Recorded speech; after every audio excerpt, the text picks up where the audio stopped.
오늘 우리는 세례식을 거행하여 여러분들에게 세례를 베풀었습니다. 세례는 예수님도 받으신 거룩한 예식이고, 또 세례는 회개한 사람, 또 자기 죄를 인정하고 예수님께서 내 죄를 위하여 죽으셨구나, 그거를 고백하고 죄에서 떠나서 하나님을 믿고 사는 사람들에게 베푸는 예식입니다. 또 세례는 예수님과 함께 죽고 예수님과 함께 다시 살아났다고 하는 그런 상징적인 예식입니다. 또 영적으로 말하면 세례는 하나님께, 성도들에게, 천사들에게, 공중의 사탄과 모든 마귀들에게까지 나는 하나님의 자녀다, 하나님의 백성이다, 그리스도의 몸된 교회의 일원이다 하는 것을 담대하게 선포하는 것입니다.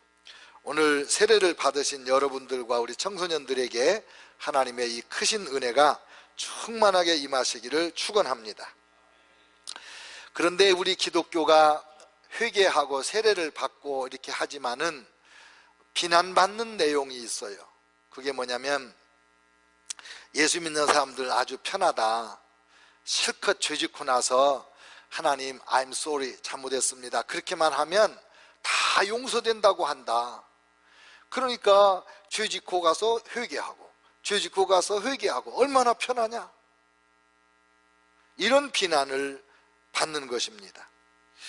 죄를 짓고 손쉽게 회개한다고 다 용서가 되니 기독교인들이 거짓말쟁이가 많고 잘 속이고 도둑질도 잘하고 온갖 죄를 짓는 것이 아니냐, 이런 비난이 끊이지 않죠. 여러분도 아마 그런 소리를 들었을 거예요.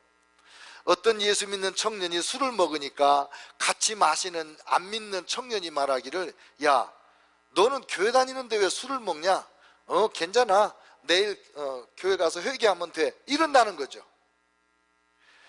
집사님이라는 분이 거짓말하고 남 흉보고 욕을 잘하니까, 아이고 당신은 어떻게 집사가 돼가지고 그래 욕을 잘합니까? 나쁜 짓을 이렇게 혼자 다 합니까? 그랬더니 하는 말이, 나는 매일 새벽에 교회 가서 회개하기 때문에 괜찮아.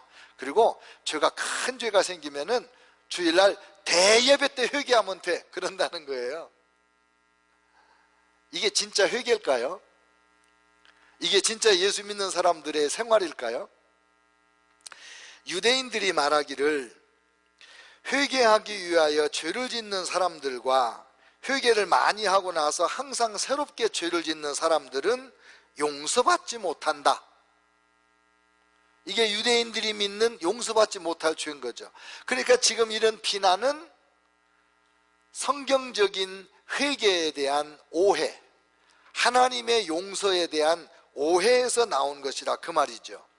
근데 오늘 본문에 보니까 세례 요한이 요단강에서 세례를 베풀 때 바리새인과 사두개인이라는 유대교 지도자들이 많이 세례받으러 나왔어요. 그랬더니 환영을 하지 않고 오히려, 이 독사의 새끼들아, 너희가 어찌하여 임박한 재난을 피하려고 여기까지 나오느냐, 무섭게 독한 말을 하는 거예요. 너희가 회개에 합당한 열매를 맺어라, 그리고 아브라함이 우리 조상이다, 그따위 말 하지 마라, 이런 엄한 말을 하셨단 말이죠. 세례받으러 회개하러 나오는 사람들한테 왜 이렇게 말했을까? 더군다나 지도자들인데 왜 이렇게 무섭게 책망을 했을까? 그 이유는 간단합니다. 이분들이 하나님을 믿는다고 하면서, 회개한다고 하면서 죄를 또 짓고 또 짓고 또 짓고 해서 하나님의 영광을 가리고 많은 백성들에게 실망을 주기 때문에 이런 책망을 받은 거예요.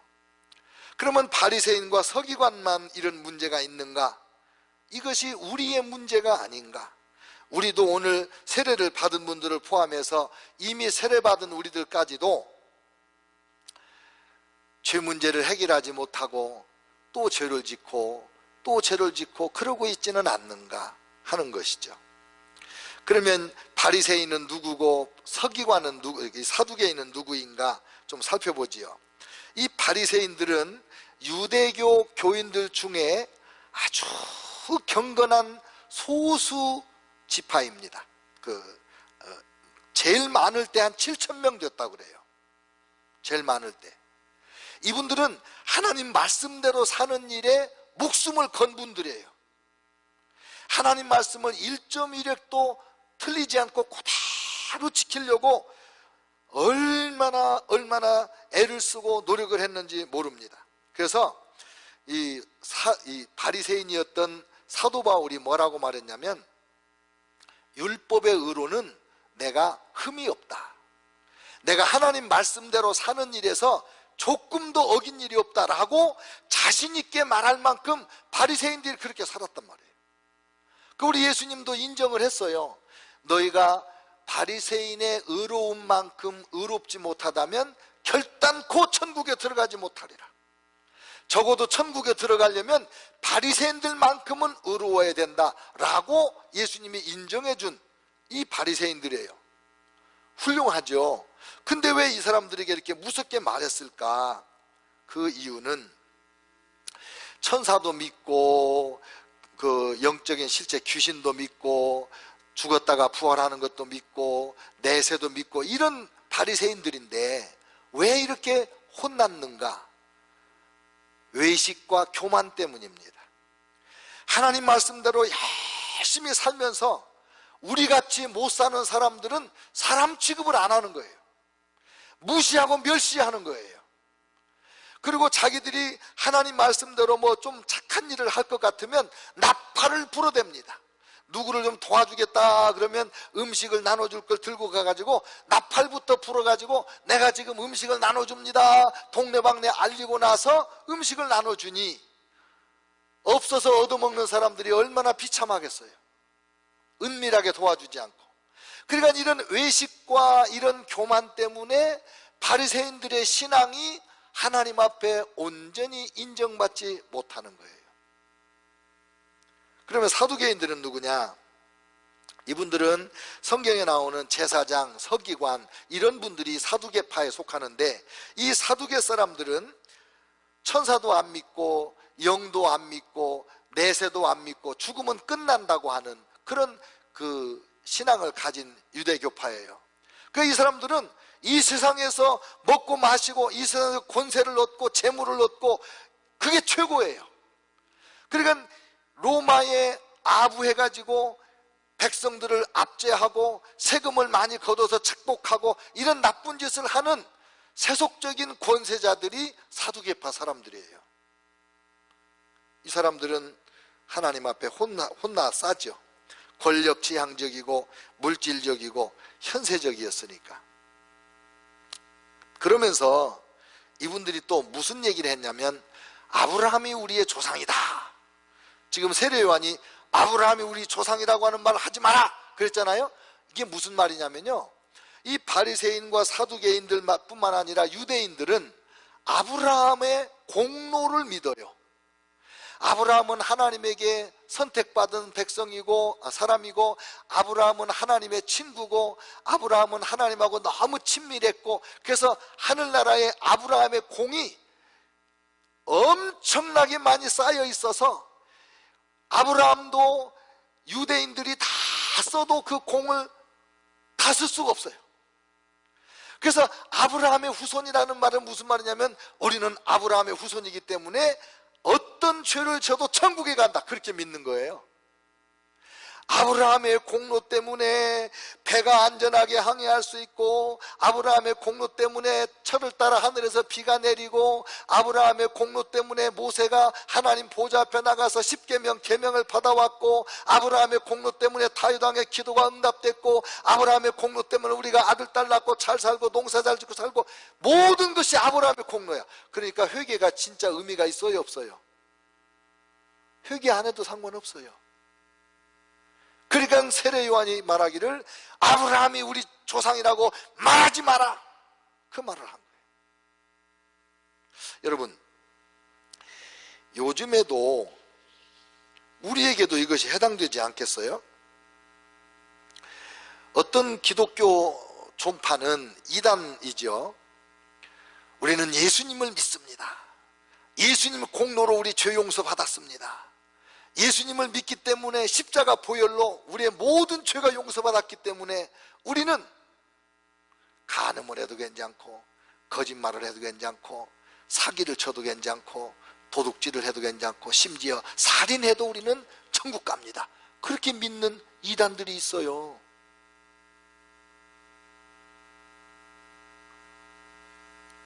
아브라함 이름 대신에 예수님의 이름으로 바꿔치기 한 것밖에 뭐가 달라요? 그런 사람들을 뭐라고 말하냐면 신학적으로 도덕 무용론이라 그래요. 도덕이 안 필요하다. 그래서 이런 이단들 때문에 교회가 욕을 먹고 도매금으로 모든 교회까지 다 나쁘게 취급을 당하고 그런 일이 많이 있는 거죠. 그럼 이제 세례 요한이 한 말이 뭐예요? 회개에 합당한 열매를 맺어라. 아브라함의 후손으로가 아니라 진짜 회개하고 세례를 받아야 된다. 그 회개가 뭐냐 이거예요. 회개는 방향을 전환한다, 생각을 바꾼다, 그런 뜻이에요. 죄에서 떠나 하나님께로 돌아온다. 나중심적인 생각과 그런 생활 방식에서 하나님 중심적인 사고방식으로 내 생활을 완전히 돌이킨다. 세상적인 가치관을 버리고 성경적인 가치관, 성경적 세계관, 성경적 인생관, 성경적 신앙관으로 바꾼다. 이걸 회개한다는 거예요. 회개는 그런 뜻이에요. 세례 요한은 유대인이잖아요. 유대인으로서 유대인들에게 회개하라고 했어요. 그러면 세례 요한이 회개하라고 할 때 그 뜻이 무슨 뜻일까요? 유대인들은 회개를 매우 중요하게 생각해요. 원래 신앙과 하나님과의 관계에 있어서 회개가 제일 중심이다. 그렇게 믿는 거예요. 원래 G.F. 무어라고 하는 유대인 학자가 뭐라고 그랬냐면, 회개는 하나님의 용서와 은혜를 입기 위한 유일하고 변하지 않는 조건이다. 그리고 진정으로 회개하는 자에게 하나님의 은혜의 회복과 용서가 결코 거절되지 않는다 그랬어요. 하나님께서 회개하는 자의 죄를 완전하게 그리고 값없이 용서하신다는 것이 유대교의 핵심이다. 유대교에서 회개의 최우선적이고 투명한 의미는 항상 하나님을 향한 인간의 태도와 삶에서의 행동과 종교적이고 도덕적인 개혁이다 이랬어요. 그러니까 유대인들도 회개를 한다면 죄에서 떠나서 윤리 도덕적으로 행동적으로 완전히 개혁을 하는 것을 회개라고 한 거예요. 중세 유대교 학자로서 유명한 마이모니데스라는 분이 있는데, 회개란 무엇인가? 회개란 죄인이 자기의 죄를 버리고 생각 속에서조차 지워버리고 마음에서 완전히 녹여버림으로 다시는 행치 않는 것이다. 악인은 그 길을, 죄인은 그 계획을 버리라고 하신 것처럼 하는 것이다. 회개를 했다는 것은 죄를 떠날 뿐만 아니라 죄에 대한 생각, 죄에 대한 기억까지도 완전히 지워버리고 죄에 대한 우리의 마음에 조금도 남아있지 않게 해가지고 다시는 죄를 짓지 않는 것이 회개라는 거예요. 얼마나 훌륭한 가르침이에요. 그러니까 구약성경에 이제 선지자들도 회개를 가르쳤는데, 에스겔 선지자는 이렇게 말했습니다. 33장 11절에 너는 그들에게 말하라. 주 여호와의 말씀이니라. 나의 삶을 두고 맹세하노니 나는 악인이 죽는 것을 기뻐하지 아니하고 악인이 그의 길에서 돌이켜 떠나 사는 것을 기뻐하노라. 이스라엘 족속아 돌이키라. 돌이키라. 너희 악한 길에서 떠나라. 어찌 죽고자 하느냐 하셨다 하라. 회개가 뭐예요? 돌이키고 떠나는 거예요. 하나님께로 돌아오는 거예요. 죄를 버리고. 예레미야 선지자는 31장 18절에서 주는 나의 하나님 여호와이시니 나를 이끌어 돌이키소서. 그리하시면 내가 돌아오겠나이다. 내 힘으로 돌아올 수 없으니 하나님 나를 돌이켜 주시옵소서. 내가 돌아오겠습니다라고 기도했어요. 호세아 선지자는 이렇게 말합니다. 14장 1절 2절에 이스라엘아 네 하나님 여호와께로 돌아오라. 너는 말씀을 가지고 여호와께로 돌아오라. 돌아오는 것이 회개예요. 성경적 가르침은 죄에서 완전히 떠나 하나님께로 나아오는 것이 회개예요. 그러니까 그 사람들의 비난이 잘못된 거고 우리의 생각이 틀렸다면 이래서 틀린 거겠지요. 그러면 유대교의 회개와 우리 기독교의 회개가 다를까요? 한번 보시죠. 웨스트민스터 신앙고백문에 회개에 대한 가르침이 있는데, 회개란 죄인이 죄와 그리스도 안에 있는 하나님의 자비를 진정으로 깨달아 자신의 죄를 슬퍼하고 미워하여 이를 떠나 새로운 순종을 위한 온전한 목적과 노력을 위해 하나님께로 돌아오게 하는 구원의 은혜이다 그랬습니다. F.G. 무어라는 유대인 학자가 뭐라고 그랬냐면, 이 웨스트민스터 신앙고백의 회개의 정의에서 그리스도 안에 있는 이 말만 빼면 우리 유대교가 그대로 받을 수가 있는 거다 그랬어요. 우리 예수 믿는 분들은 예수님 안에서 회개를 하죠. 예수님 안에서 용서를 받는 거죠. 그러니까 유대교나 기독교나 회개라는 것은 형식적인 것이 아니라, 말만 하는 것이 아니라 진정 죄를 떠나 하나님 앞에 의롭고 거룩하고 순수하게 말씀대로 사는 삶인 거죠. 이사야서 1장 16절 17절에 보니까 회개의 핵심 요소 9가지가 나와 있는데, 너희는 스스로 씻어라. 스스로 깨끗하게 해라. 내 목전에서 너희 악한 행실을 버려라. 행악을 그쳐라. 선행을 배워라. 정의를 구하라. 학대받는 자를 도와줘라. 고아를 위하여 신원하며 과부를 위하여 변호하라. 이것이 회개한 사람의 삶이라는 거예요. 이제 충분히 이해가 됐죠? 근데 이제 문제가 뭐냐면, 그래, 내 죄를 내가 깨달았지. 내가 하나님 앞에 회개도 하지. 다시는 죄를 짓지 않고 깨끗하게 거룩하게 살기로 내가 결단을 하지. 그런데 그 결단한 대로 살 수가 있습니까? 한 번 맘먹은 대로 죄를 멀리하고 다시는 죄를 짓지 않고 거룩하게 말씀대로만 살 수 있습니까? 이것이 우리 인간의 문제입니다. 우리의 무능함이 문제입니다. 회개합니다. 죄 없이 살겠습니다. 거룩하게 살겠습니다. 진심입니다. 근데 진심만 가지고 되냐고. 실천할 수 있는 능력이 없는데. 사도 바울이 그런 심정을 잘 고백을 해놨어요. 로마서 7장 15절에 보니까 내가 행하는 것을 내가 알지 못하노니 곧 내가 원하는 것은 행하지 아니하고 도리어 미워하는 그것을 행함이라. 18절 19절에 내 속 곧 내 육신에 선한 것이 거하지 아니하는 줄을 아노니 원함은 내게 있으나 선을 행하는 것은 없노라. 내가 원하는 바 선은 행하지 아니하고 도리어 원하지 아니하는 바 악을 행하는도다. 24절에는 탄식을 합니다. 오호라 나는 곤고한 사람이로다. 누가 나를 이 사망의 몸에서 건져내랴. 예수님을 제대로 믿고 예수님의 은혜에 감사해서 거룩하게 살기로 몸부림을 쳐본 사람들은 다 이 사도 바울의 고백에 동의할 수밖에 없습니다. 맞습니다. 주님 어찌하여 나는 이렇게 무기력합니까? 왜 나는 죄짓지 않겠다고 다짐했는데 개가 토한 것을 도로 먹듯이 내가 그 죄를 또 짓습니까? 이런 탄식을 안 할 수가 없잖아요. 예수님도 우리의 연약함을 아세요. 그래서 이렇게 말씀했어요. 나와 함께 한시도 깨어있을 수 없더냐. 시험에 들지 않게 깨어있어 기도하라. 마음은 원이로되 육신이 약하구나. 마음은 원하죠. 육신이 약해요.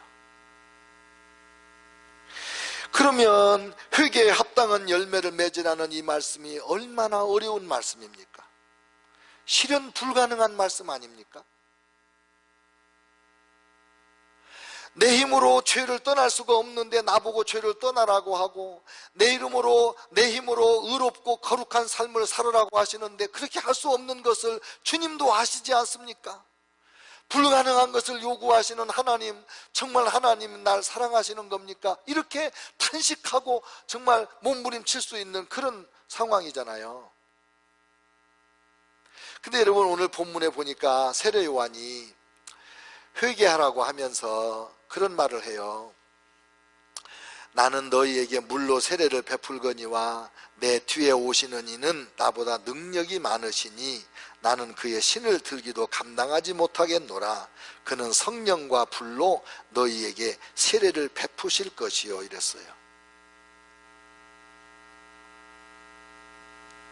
왜 불과 성령으로 세례 주는 예수님 이야기를 같이 했을까? 세례 요한이 물 세례 갖고는 안 되니까, 내 힘으로 회개하는 것만 갖고는 안 되니까 그 해결책으로, 대안으로 제시한 게 뭐냐면 성령 세례를 받으라는 거예요.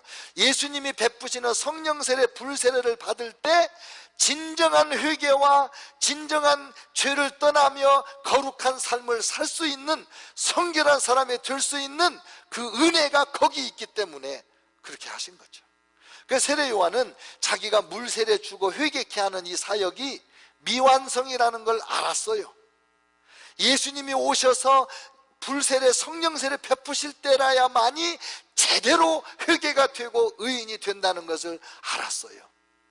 그래서 자기에게 많은 사람들이 시선을 집중하고 요단강가에 세례받으러 올 때 그 모든 사람들의 시선을 다 모아서 보라, 세상 죄를 지고 가는 하나님의 어린 양이로다, 예수께로 안내하는, 그게 세례 요한이에요. 그게 세례 요한이에요. 회개하라, 천국이 가까이 왔느니라. 이 설교를 듣고 사람들이 사방에서부터 광야로 나오지만은 성령 세례, 불 세례 받을 예수님께로 가야지 진정한 회개와 구원이 된다, 그 말씀이에요. 그러면 성령 세례가 뭔지 한번 보겠습니다. 성령 세례가 뭐길래 물 세례 다음에 진정한 회개와 거룩한 삶의 비결인가? 이스라엘 백성들은 항상 성령을 부어주시기를 사모하고 기다렸습니다. 그래서 에스겔서 36장 26절 27절에 보니까 이런 약속이 있어요. 또 새 영을 너희 속에 두고 새 마음을 너희에게 주되 너희 육신에서 굳은 마음을 제거하고 부드러운 마음을 줄 것이며 또 내 영을 너희 속에 두어 너희로 내 율례를 행하게 하리니 너희가 내 규례를 지켜 행하리라. 성령 세례, 불 세례를 받을 때 하나님의 영이 우리 안에 들어오셔서 우리로 하여금 새 마음을 갖게 되고 이 굳은 마음은 제거되고 부드러운 마음이 생겨나면서 하나님의 말씀을 지켜 행할 수 있게 된다는 거예요. 이걸 사모했죠. 이사야서 44장 3절에서 이사야 선지자는 이렇게 선포합니다. 나는 목마른 자에게 물을 주며 마른 땅에 시내가 흐르게 하며 나의 영을 내 자손에게 나의 복을 내 후손에게 부어주리니. 하나님의 영, 성령을 우리에게 부어주시는 거, 이게 성령 세례, 불 세례예요. 그때 하나님의 복을 받는 거예요. 요엘 선지자는 2장 28, 9절에서 뭐라고 했어요? 그 후에 내가 내 영을 만민에게 부어주리니 너희 자녀들이 장래일을 말할 것이며 너희 늙은이는 꿈을 꾸며 너희 젊은이는 이상을 볼 것이며 그때에 내가 내 영을 남종과 여종에게 부어주리라. 이 요엘의 예언이 성취가 됐어요. 언제? 마가의 다락방에서. 예수님의 제자들이 120명이 마가의 다락방에 모여서 기도할 때 성령의 불이 임했잖아요. 불꽃 같은 것이 임했다고 그랬잖아요. 성령의 불이 임해서 성령 세례, 불 세례 받아서 그때부터 정말 하나님의 영광스러운 역사가 일어나서 저와 여러분도 예수 믿고 구원받는 여기까지 그 성령의 불길이 타오른 거 아닙니까?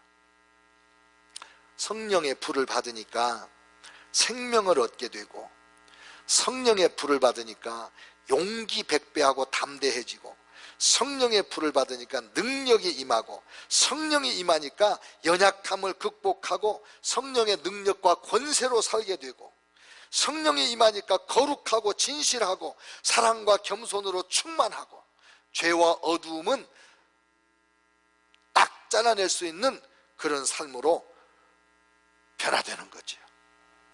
이 성령 세례 불세례를 받으니까 드디어 성경이 말하는 정상적인 그리스도인이 되는 거예요. 그래서 세례 요한은 물 세례를 주면서 회개하라고 하면서 불세례 성령 세례 주시는 예수님을 소개하고 있는 거거든요. 여러분, 물 세례로 죄를 깨닫고 죄를 떠나고 거룩한 삶을 살면서 하나님을 섬기고자 해도 그럴 능력이 부족한 인간이었는데, 이제는 성령 세례를 받아서 이 모든 것을 극복할 수 있으니 얼마나 감사합니까? 우리 인간의 한계는 성령 세례 불세례 받아서 극복한다 이 말이에요. 왜 불세례라고 했느냐? 여러분 체험하신 분이 많이 있을 거예요. 기도하다가 온몸이, 실질적으로 몸이 불덩이같이 뜨거워지는 때가 있어요. 기도하다가 막 몸에서 땀이 펄펄 나는 때가 있어요. 어떤 분은 간증을 하시는데, 자기가 교회에서 성령의 불세례를 받았을 때 자기 몸만 뜨거운 게 아니라 사방 5m, 10m까지 사람들이 다 도망갔대, 뜨겁다고. 그런 불세례가 있어요. 제가 잘 아는 어떤 분은 어렸을 때 성령 세례를, 불세례를 받았는데 몸에 불이 붙어서 타는지 알고 비싼 외투 아까워가지고 벗어서 털털 털었다는 거예요. 진짜 불이 임해요. 성령의 불이 임하면 가슴도 뜨거워지고 마음도 뜨거워지고 내 마음의 모든 냉랭한 것이 다 사라져버리고, 그리고 정말 성령의 불이 임하면요, 사랑이 넘쳐가지고 나도 내가 이렇게 사랑이 많은지 예전에 미처 몰랐어요, 이런 고백이 나오게 돼요. 성령 세례 불세례 받을 때 새 사람이 진짜 되는 거예요. 그 사람이 진짜 그리스도인, 성경이 말하는 정상적인 그리스도인이 된다니까요. 그러니까 세례 요한이 그래서 성령 세례 불세례 주시는 예수님을 소개하는 요한이에요. 사랑하는 성도 여러분, 오늘 성령 세례 불세례를 받아야 될 사람이 누굽니까? 오늘 물세례 받으신 분들이 성령 세례 불세례 받아야 되고, 또 우리도 불세례를 받아야 됩니다. 어떻게 하면 성령 세례 불세례 받느냐? 매일매일 순간순간 죄를 회개를 해야 됩니다. 만일 우리가 우리 죄를 자백하면 저는 미쁘시고 의로우사 우리 죄를 사하시며 모든 불의에서 우리를 깨끗게 하실 것이요. 여러분, 물은 낮은 대로 흘러요. 성령님은 회개한 깨끗한 심령으로 흘러들어와요. 그러니까 회개하면 할수록 성령으로 더욱 충만해지는 거예요. 에베소 5장 18절에서는 술 취하지 말라, 이는 방탕한 것이니 오직 성령으로 충만함을 받으라 그랬습니다. 매일매일 성령 충만을 사모하고, 아침에도 성령 충만을 주옵소서, 낮에도 성령 충만을 주옵소서, 저녁에도 성령 충만을 주옵소서. 죄를 깨달을 때마다 즉각적으로 순종하는 거예요. 아까 누가 그랬잖아요. 나는 새벽에 가서 회개한다. 큰 죄는 주일날 대예배 때 회개한다. 대예배 기다릴 필요 없어요. 빨래를 매일매일 빨면 때가 잘 지지만은 묶어놨다가 일주일씩, 열흘 만에, 한 달 만에 빨면 때가 쩔어가지고 잘 안 빠져요. 회개도 마찬가지예요. 죄가 깨달아지면 3초 내에 고백을 해야 되는 거예요. 예수님 잘못했습니다, 용서해 주세요. 그러면 회개할 때마다 성령이 재충만 되는데, 누구를 미워하는 마음을 끝까지 일주일 내내 품고 있으면 일주일 내내 성령님이 소멸되는 거예요. 나중에 회개하고 일주일간 소멸된 성령을 회복하려면 얼마나 힘든지 몰라요. 매일매일 성령 충만을 간구하고 성령의 은혜 안에서 사시기를 주의 이름으로 축원합니다.